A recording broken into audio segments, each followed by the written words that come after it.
Okay, thanks, Aaron. Can everybody see the screen, the PowerPoint presentation? You're having issues. Okay, sounds good. So yeah, I'm glad to be here. Glad to see everybody on the Zoom and here in the Commissioner's Chambers to go through this open meeting law training. Try to get through the slideshow fairly quickly and then be open to questions and a little bit of discussion if anybody has any follow-up. So without any further ado, we'll go ahead and get started here. The objectives for the training, just a general understanding of the open meeting law, some of the common issues that we see come up with the various boards, and some of the resources that are available to you if you have questions as a board member and want to find out more information about the open meeting law. I know a number of you have already participated in this training in prior years, so it will look similar because it's much the same. We'll talk about a few new changes that have come up lately. First, the legislature adopted the open meeting law many years ago, and in the statute they put in the intent. And this is important because it kind of just the overtone for the whole open meeting law. And if you follow this intent, you'll generally be in good shape. So it says all public bodies exist to aid the conduct of the people's business. It is the intent of the law that their actions be taken openly and that their deliberations be conducted openly. Key points to remember: actions and deliberations are done in an open meeting. The open meeting law is construed liberally, which means that they look to make sure that everybody is doing things publicly and that your discussions are open so that people can hear why boards make their decisions and why they act in the way they do. At the same time, the open meeting law doesn't preclude every private discussion on public issues by members of boards. And it also doesn't preclude lobbying for votes, as long as there's not a quorum of the board involved. And so you all know, as board members, you're contacted by your constituents and members of the public from time to time, asking questions. You're certainly allowed to discuss that. You sometimes discuss issues with other board members that are before the board. That's okay too, as long as you're not convening with more than a quorum and not telling other members what was discussed in your previous meetings. Quick checklist to see whether the open meeting law applies and whether you need to be aware of what's going on. Is the body subject to an open meeting law? In the case of the advisory boards, the Planning Commission, County Commission, based library board, all the boards that are here tonight are subject to the open meeting law. So that's rarely an issue that comes up. We sometimes get asked about certain nonprofits in the county, search and rescue, other groups that are sort of quasi-affiliated with the county. As a general rule, those groups are not subject to the open meeting law. Is it a meeting? Is there a quorum present discussing an item that is properly before the board and deliberating towards a decision? Has it been noticed? Is there an agenda? Was there any deliberation, that is movement towards a decision? Did you allow for public comment? Was there any action taken? I talked a little bit about public meetings or public bodies, and the statute, the open meeting law, defines what a public body is. And what's important for us is if it's created by a statute or an ordinance, it is a public body. And so all the advisory boards come under the Lyon County ordinance and state statute, Planning Commission under the state statute, hospital district under the state statute. So all the boards basically that are operating in the county are subject to the open meeting law. This is just some additional law taken right out of the NRS saying what can create a body that's subject to the open meeting law. And it can include committees and other things. We'll talk a little bit about that as we go through the presentation. Generally, the board, though, is formed by some formal government action. Committees, we talked about that. A lot of times boards like to appoint committees to help do research, have smaller meetings, gather information, have additional discussions. And so you need to make sure if you do have committees or want to set up committees, are they going to be subject to the open meeting law? If they are, all the same requirements apply, although the quorum can be different. If you can't just appoint 2 members and say, oh, it's less than a quorum, so that committee is not subject to the open meeting law. The real condition is whether or not the committee is tasked to provide information to the board that will be used in a future decision. And in 2019, they changed the definition of public body. So a committee of 2 persons appointed by the body, if they're members or staff members, and they're authorized to make recommendations to the board, they're going to be subject to the open meeting law. That's a pretty specific expansion, and it does put a little bit of a crimp on committees. What the legislature wanted to avoid was a board appointing committees to really do all the legwork, have all the discussions, come back with a recommendation, none of which was done in a public setting. And yeah, it is. Do you have some handouts? Excuse me, I got to take notes Sorry to be late, but we couldn't find it. That's Couldn't all get right. in the front door. I couldn't either when I thought it All right, thank you. We always sneak in the back. So yeah, again, just committees, the change in the law does put some crimps in appointing committees. And so from the DA's office and county manager's office, we tend to discourage that. We would rather see just additional board meetings if need be, if you need to do additional fact gathering or have additional meetings. Again, the general rule with respect to committees. If they're going to make decisions or recommendations, 2 or more people subject to the open meeting law. Thank you. What is a meeting? And a meeting under the open meeting law requires a quorum is present. And so a quorum for the advisory boards and most of the boards is a majority of the members. So if you have a 5-member board, a quorum is 3. If you have a 3-member board, a quorum is 2. If you're an elected board, it has to be a majority of the board present. And so you can't adjust the quorum down if it's an elected board. So hospital district, I think that's the only elected board here that I've seen, but other swimming pool districts, there's a number of elected boards in the county. The quorum requirement is different. So just pay attention to that. If you have questions with respect to it, feel free to contact Aaron or myself.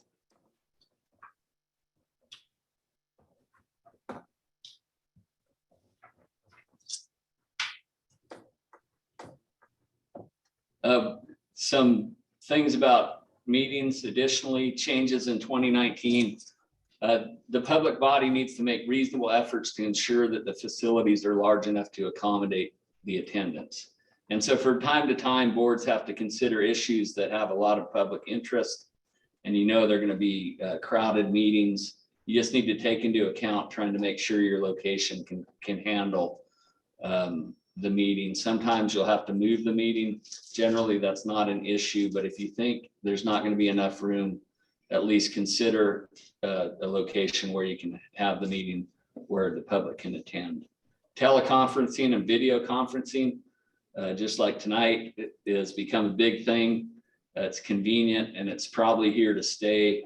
I'll talk a little bit about some of the changes that have been made in response to that. Our serial briefings, a meeting. What are serial briefings? That is when you get together, you have a series of meetings. You meet with a board member, then you meet with another board member, then you meet with another board member. Those meetings individually are not a problem under the open meeting law. But if there's discussion with sequentially what's happened at the previous meetings, you result in a walking or serial quorum, which is you've convened with 3 or more board members and discussed an item that is supposed to be done in an open meeting law. That is not allowed, so you really need to be cautious, avoid having those kinds of serial communications with other board members. Staff also needs to be concerned with that. Same thing applies to staff. You can't talk to a staff person, for instance, Aaron, and then have another board member call Aaron, and Aaron tell that board member, and then another board member call and share that information through a staff person. That would also constitute an open meeting law violation. So that's why sometimes if you do contact Aaron, she's going to be reluctant to talk about issues that are before the board to avoid that sort of appearance or an actual violation of the open meeting law. Here's just some more definition on the serial or walking quorum.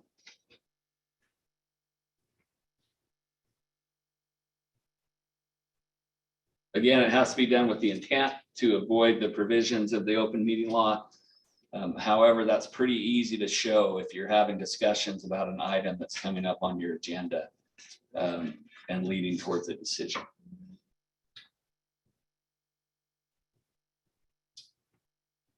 Some of the things we see come up, especially nowadays with social media, email, those kinds of things, text messages, is that also can constitute a walking quorum.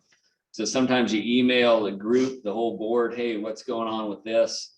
And suddenly somebody replies to everybody and you have a violation of the open meeting law because there's been communication by a quorum about an item that's under the supervision or control of the board.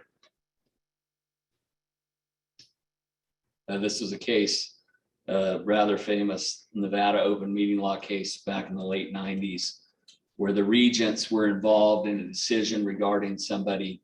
They sent around a fax, got comments from all the board members, took action without actually having a meeting. And so a lot of these rules were set forth and clarified in this particular case. Talk a little bit more about it. Here's what happened in that case, just to give you an example of how this would work. This is a little bit outdated, dealt with, I think, fax machines. Now it's more likely to be email, social media, things like that. But the chair made some comments to the press regarding the board. Some of the other regents were upset with that. The chair went with the public information officer, asked to draft a response to the person's comments. All pretty standard stuff. The response was prepared and it was sent to every board member but the one that made the comments, and said it would not be published until approved by everybody on the board except the person who made the comments. Asked for feedback and the board members responded, made their comments. The press release never issued. Violation of the open meeting law. The Supreme Court said yes, that they were working towards a decision even though the press release didn't go out. They made some significant decisions towards that final press release. Violation of the open meeting law. Some exceptions to the meeting and communication without an agenda. Board members may gather or receive information from the attorney employed by the board. Emails with the board's attorney also are an exception to that rule. For the advisory boards and most of the boards, you're not going to have meetings with the attorney generally. But that is one exception that comes up. There are very few exceptions though. How do you hold meetings? Generally in person is the preference in the county, but you're now allowed to do by telephone, by video conference. In 2020, along comes COVID-19 and some of the restrictions imposed by the state necessitated changing meeting options. Basically what they required virtually eliminated all the meetings that were going on across the state. And so what they did was they allowed Zoom and other options. And the governor signed an emergency order allowing those to go forward. Even though the statutes weren't changed, the governor said we'll have the meetings in this way, allowed to do Zoom, changed all the noticing requirements, and did some things to facilitate meetings while they dealt with all the COVID-19 issues. AB 253 in the 2021 legislature made some of these changes permanent. And so what that means is it will change how we do meetings, at least for the foreseeable future. What it did is it authorized the public body to conduct a meeting using a remote technology system. And that's like a Zoom system. And it required that notice only be posted at the principal place of business and online. Many of you will remember one of the hurdles with the open meeting law was you had to post the agenda at least 3 places in addition to the place of business. And that was often a hassle because it had to be posted. You had to get a signed document that said it was posted. It had to be done by the deadline, and often resulted in some complications and things. So they did simplify it. One of the good things that came out of the bill, it is now only required to be posted online at the county website, the state website, and then the principal place of business. If it's an elected board, hospital district, swimming pool district, county commission, the meeting needs to be a physical location. If it's not an elected board, they can do an entirely virtual meeting. If you do a virtual meeting, even with a physical location, it has to provide for live public comments through that virtual system. The agenda and the agenda materials must still be posted 3 days prior to the meeting, not counting the day of the meeting. So all of the agenda preparation and materials are the same. The agenda also has to include the link and the way to access the virtual meeting either by phone or through a computer. Social media and electronic communication. Lyon County's still been fairly lenient on not requesting that board members set their cell phones aside during meetings or even leave them at the door or whatever. I know some counties and cities have done that just because it does create the chance of problems, because people may be looking at social media, looking at their cell phone, reading emails, doing things, even though it doesn't relate to the action. It can cause suspicion and cause problems for public boards. Some of the things where we see issues come up from time to time are the common social media, Facebook, Twitter, texting, those kinds of things where you don't think of it as being something towards decision, but it's distributed and disseminated in a way that it could be. You might have a quorum of board members on Facebook that are commenting and viewing things and discussing an item before the board. Same thing with Twitter, texting. You may be on a group text, you don't realize who all is on that group text or email. You respond to it. Some of that stuff maybe is going on during the meeting.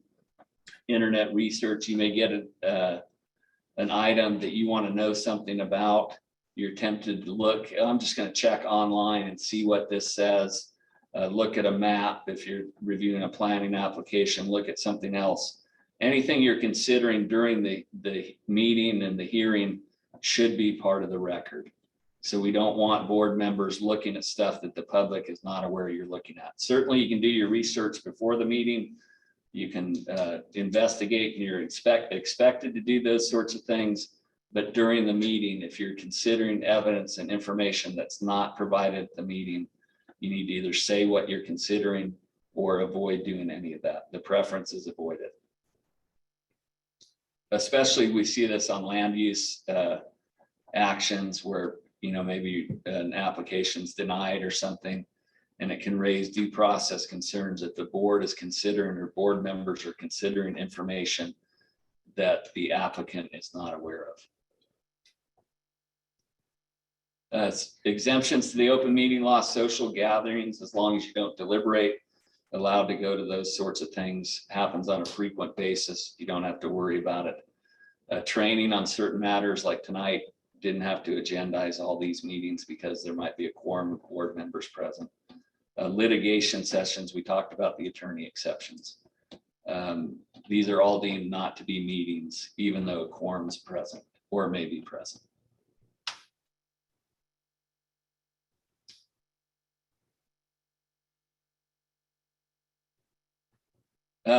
Posting of the agenda still has to be posted, has to be on the internet. I think Erin will talk maybe briefly about that. She helps coordinate a lot of that. She can answer questions about it. Still 3 working days before the meeting, not counting the day of the meeting, by 9 a.m. on that day. Agenda must be timely given to the persons who request it. Remember holidays. Sometimes you just forget that Monday's a holiday and you usually post the agenda on Monday. That won't count towards the 3 days. So just keep that in mind. If it's not posted in time, the meeting can't be held. So we've all run into that before. Try to avoid it, but there's no way around it if you don't meet this deadline.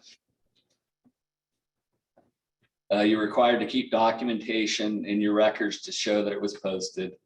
It's supposed to be signed by the person who posted it, dated, and the printed name of the person who did that in case people want to see that information.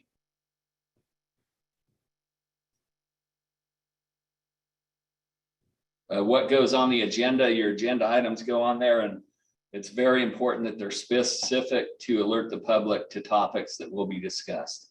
For the Board of County Commissioners, this is one of the more common complaints we see on open meeting law issues is the agenda is not specific enough.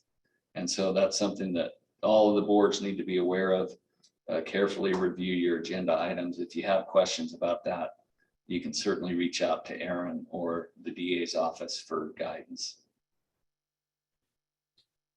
Here's an example of an agenda item. I think it was in Incline. The agenda stated District Board Policy 3.01, conduct meetings of the Board of Trustees, specific section 011, officers of the board. Under that agenda item, the board voted for and approved a reorganization of officers. What's the result on something like that? Just a quick read of that agenda item. I don't think anybody could tell what was planned, let alone a reorganization.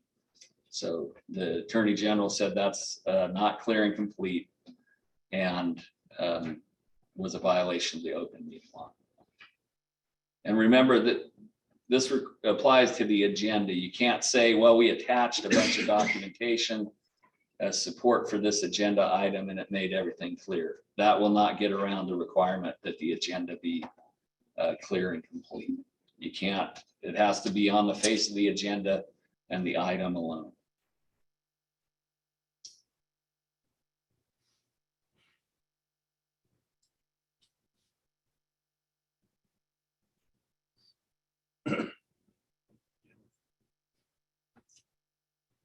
Okay, the agenda also includes obviously the time, place, and location of the meeting.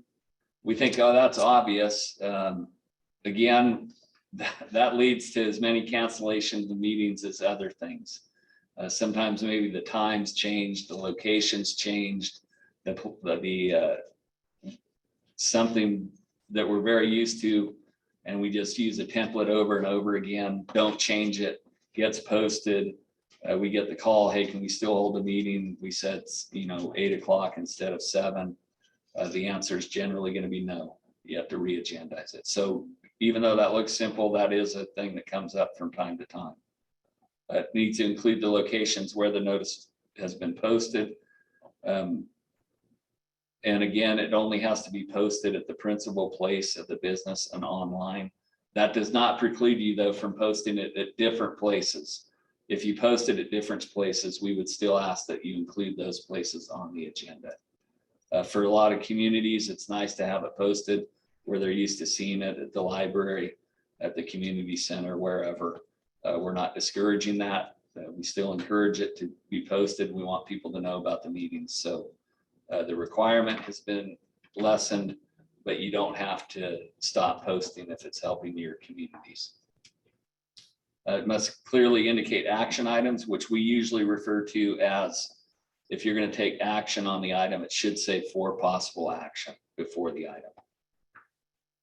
It should include a statement for additional assistance for the physically handicapped. All of the agendas have that language. And if you have questions about that or want to add to it, check with Erin and she can help you with that piece. I must have 2 public comment periods. We'll talk a little bit more about that. The open meeting law allows you to do it 2 ways. You can have 3 ways, really. You can have public comment before you start your action items and after you're done with your action items. You can have public comment on each item, or you can have public comment on each item after the items discussed before action is taken. Or you can do both. The county commission does it both ways generally. A lot of boards do it that way. It's always good to encourage public comment, but there are times where you will want to do it one way or the other. You just need to make sure that you're doing it in compliance with the law.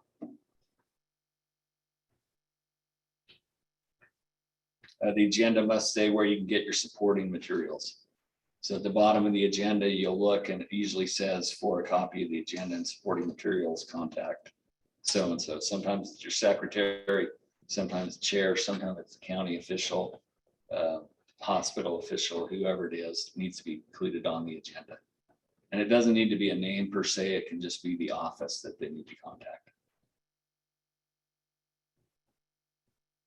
I talked about for possible action. We want to see that on every item where you're going to take action. We usually suggest that you have on the agenda, not required, but we suggest you have it that you can change the order, that you can combine and remove items at any time. And if you have public comment restrictions, which we suggest, we ask that those be included on the agenda. The most common one is a time limit, that your public participation is limited to 5 minutes or something like that. And that just lets everybody know what the parameters are before they get up to speak. Problem areas that we see when we review open meeting law complaints or questions from board members with respect to the agenda. One is, what are action items? And so a lot of times the boards will have different topics. Some it's clear, you're asked for a recommendation on a planning application, you're asked to approve an expenditure, you're asked to approve a budget item. Those things are pretty clear. Those are all action items, so you're going to have for possible action.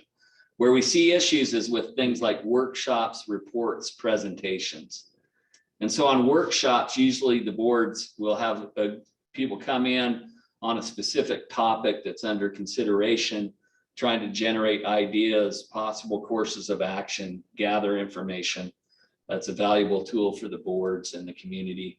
And so then they do these workshops, and at the end of the workshop, they decide, well, we want to reschedule, or we want to direct somebody to do some more research, things like that. Remember that those kind of decisions, if made by the board, are action. And so we see from time to time that there'll be a workshop scheduled, and it's not listed as a for possible action item. There's a lengthy discussion, good presentation, and a board member says, I want to reset this for a further hearing in 2 months. And so they make that motion. You can't do that unless you have it as for possible action. So we usually recommend on workshops that you have it as possible action. Reports and presentations, not so much, because you can run into some issues with the clear and concise. And usually on reports and presentations, you're just receiving information. You're not so much working towards some ultimate goal like you are with a workshop where you're trying to gather information for some decision you want to make down the road. Updates can be, generally you don't want those to be action items because they're often too generic to be where the board and the public would know what action is going to be taken. Future agenda items, that's a for possible action if the board wants to vote on future agenda items. Remember, this doesn't preclude board members from suggesting individually that future agenda items be placed on an agenda. And you have processes for that with your various boards. But it does preclude you from voting on future agenda items unless you have the item listed specifically and you have for possible action. Remember, as boards, you're there to make decisions. So don't take that option off the table on some of these items where you could be ready to make a decision, even if not a final decision. So include for possible action if it's a possibility.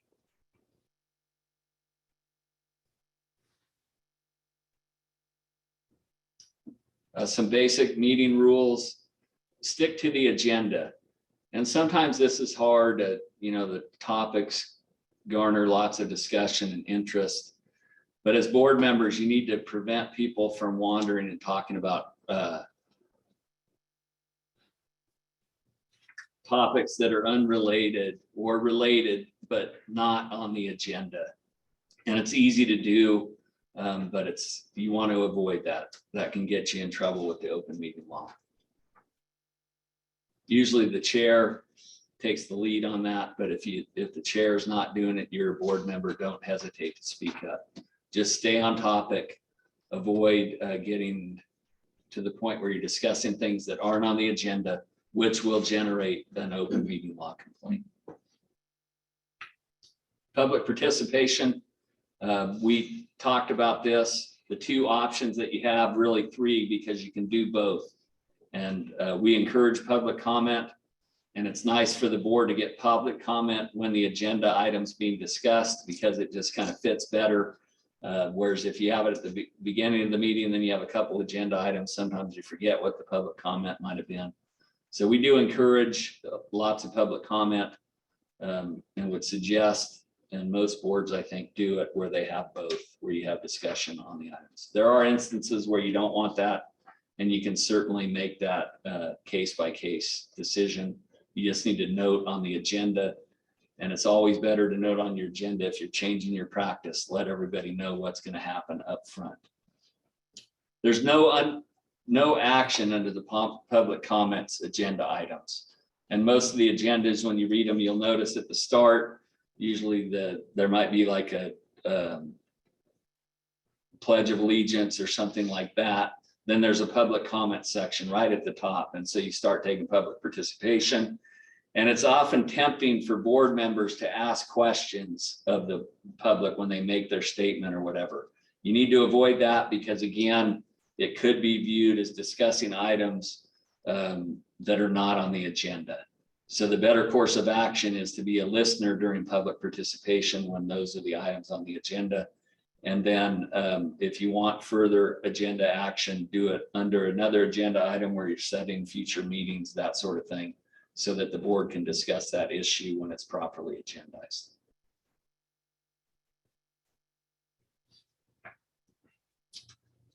Some other things that deal with public participation, public comments. If the person requests that their comments or prepared remarks be included in the minutes, you have to include them. So oftentimes somebody will read a statement and they'll ask, include this in the record. You wonder if you have to. The open meeting law makes clear that you do have to. Public comments, especially with the virtual meetings and the way a lot of meetings are conducted now, may be received by email or pre-recorded message. Same thing, if they ask that they be included, they need to be included. I talked about the no board member response to public comment. Request for copies of the agenda. A person can request a copy of the agenda. It can be sent electronically by email. The sending of that agenda has to meet the same deadlines as the posting. So if somebody requests an agenda, you have to do it by 9 a.m. 3 days before the meeting. Must be the final agenda. You can't send them a draft and say that's good enough.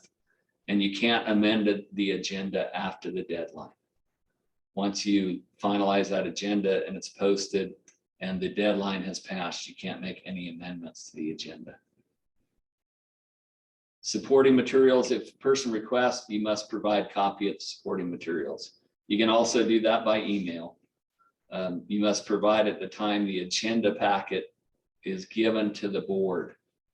So that's sometimes people, just as you provide information to board members, if somebody has requested a copy of the supporting materials, at the same time, you have to provide it to those people.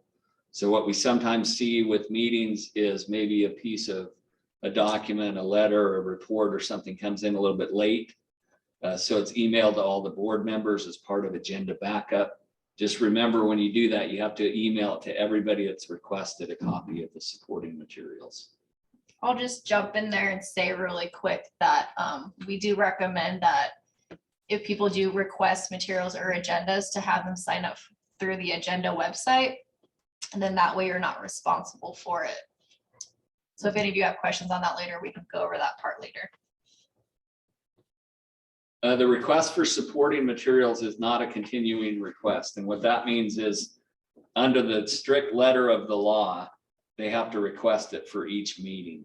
We don't usually require that. The agenda request is good for 6 months, I believe. And so we usually, if they request the agenda, the way it's done now, they generally get everything.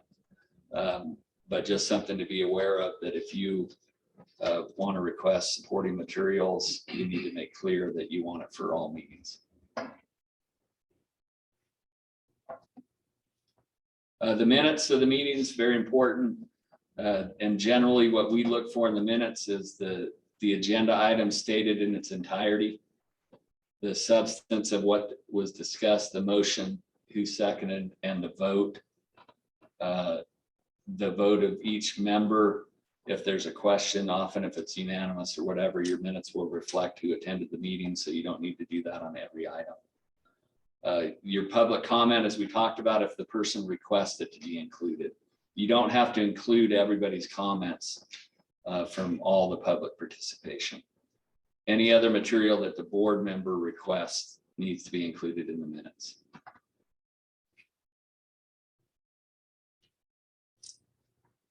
The minutes must be available within 30 days. Must provide a copy of the audio or the minutes at no charge. The board needs to approve the minutes within 45 days or at the next meeting, whichever is later.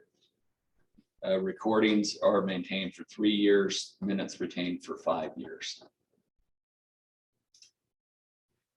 So the minutes are a very important part of board activity.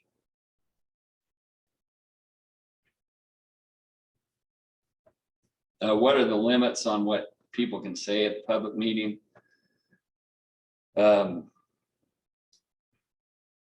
You can limit somebody sort of to what's under the purview of your board. You can limit public comment if it starts to become repetitious. Apply reasonable time limitations, which we usually recommend. Limit personal attacks. But you can't get into limiting anything that you don't want to hear per se. And so you need to be cautious about that the public has a right to speak. As long as it's a subject that's sort of related to your board, you need to let them say their point. Oops.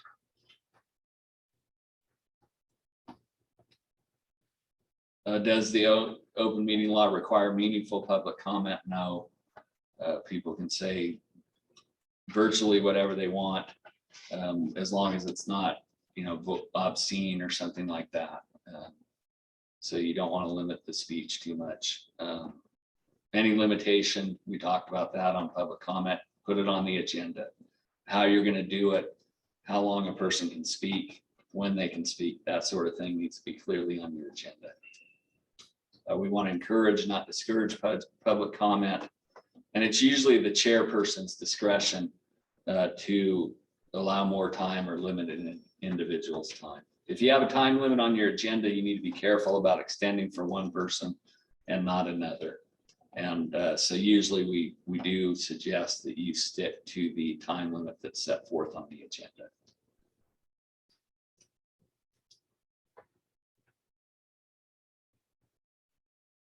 Some definitions from the open meeting law: deliberate. That's where you're kind of discussing and working towards a decision as a board, and action is the actual vote or decision. No secret ballots. You make the motion and you vote on it up or down. If it votes down, you can make additional motions. Votes up. If you can't get a quorum, can't get a second, any of those things, you can make additional motions. So, but no, just make it clear what the motion is, have your discussion and vote, so that the minutes will be clear and everybody knows what the decision was. How to avoid a violation of the open meeting law. Just make sure that you're doing everything openly. Don't make any commitments or anything, votes. Don't discuss agenda items and things outside of the public meeting. That's just how you avoid it. It's not hard to do. Sometimes you find yourself in situations maybe where you are discussing things with board members. You just need to make sure that it's not an agenda item, not an upcoming item that's going to raise some sort of open meeting law concern. Strict compliance is required. This is an issue that we have here periodically. I know Aaron does, and we do in the DA's office. Is, you know, we hear advisory boards, they're all volunteer, maybe it's a lot of new members, and the open meeting law, until you get the hang of it, can be kind of complicated. And so the answer is, well, we're trying to comply, and we're doing the best we can, and we're learning, and we'll get better so we can go ahead and still move forward. The Attorney General's response is always the same to that, which is strict compliance is required. It's not sufficient that you try. It's not sufficient that you're learning. So if you violate the open meeting law, you're going to have to resolve that issue. Civil penalties for violation of the open meeting law. You know, if you're attempting to comply, it's unlikely there'd be a civil penalty. Your action can be void though, and can cause problems for the board and some of the decisions that have been made. So I just need to be careful about that. Corrective action. If you think the board has violated the open meeting law, there's a provision that allows you to cure that within 30 days. You put it back on the agenda, you identify the violation, and you take corrective action by voting on the item. You can do it at the same meeting, but you do have to do it within 30 days. This is a case out of Douglas County where and it was a planning item, I believe, contentious item, and the board took a break during the agenda item. And 3 of the board members during the break discussed the item in some way, maybe not very substantially, but it did come up on the break. And after the break, one member admitted to a violation and described the conversation that the 3 members had during the break. And so just the fact that that board member brought it up, they said what was discussed, gave the public a chance to comment on it, or the applicant or whatever comment on that. The Attorney General said that the open meeting violation was cured. And so the action went forward, they voted on it. So if you see something happen, the better course is to bring it up then, correct it all before you vote on the item, and move forward, let everybody know what happened, and you'll avoid any problem.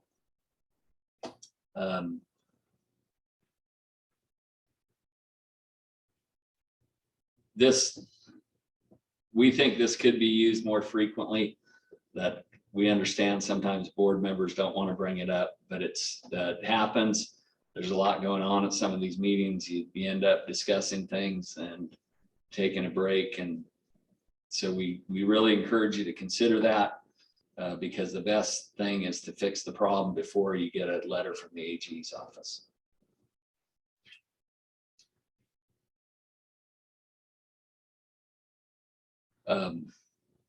And again, corrective action means you have to actually vote on the item again. You must discuss it, identify what the violation was. You can't just say, oh yeah, we made a mistake, we're just going to go with what we did. We just wanted to let people know. Remedies if a violation occurs, the most common is the action's void. So you have to start over. Can be very damaging to the board or the applicant, can create some hardships. There are also other things that can happen. Corrective action, you have to post what you did wrong on the agenda, have an agenda item, allow the public to comment on it. Can be a criminal misdemeanor, civil monetary fines, private lawsuits. The county's been sued a few times on open meeting law issues. So there are a number of things that can happen, but just most common again is the action's void. So you can cause delays that can damage the the public or the applicant or whatever. Fine of up to $500. This is just an example of a board that was fined several years ago. Probably many of you read about in the paper, but the Washoe County School District terminated the superintendent, no agenda, no notice. Violation, quite a big brouhaha, but every once in a while, board members and boards do get in a situation where they get fined. That was a blatant example, but just so you're aware of the possibility. As I mentioned, you need to agendize violations, and you have to include the Attorney General's opinion along with the supporting materials for the agenda. Some resources that you can refer to as you're trying to learn the open meeting law, or if you have questions.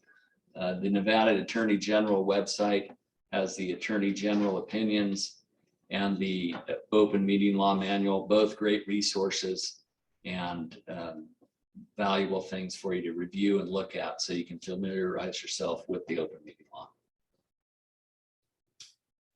That concludes the presentation. So we'll stop the recording here and then we'll answer some questions from you guys.